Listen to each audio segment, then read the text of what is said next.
हटना हटना। अरे वहाँ टंग रहा है उधर,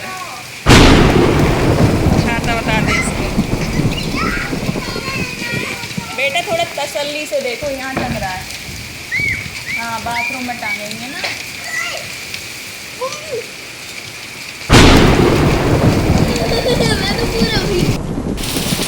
देखो कितने सारे ओले पड़ रहे हैं दोस्तों, बहुत तेज़ एक साथ आंधी और बारिश और साथ में ओले भी पड़ रहे हैं।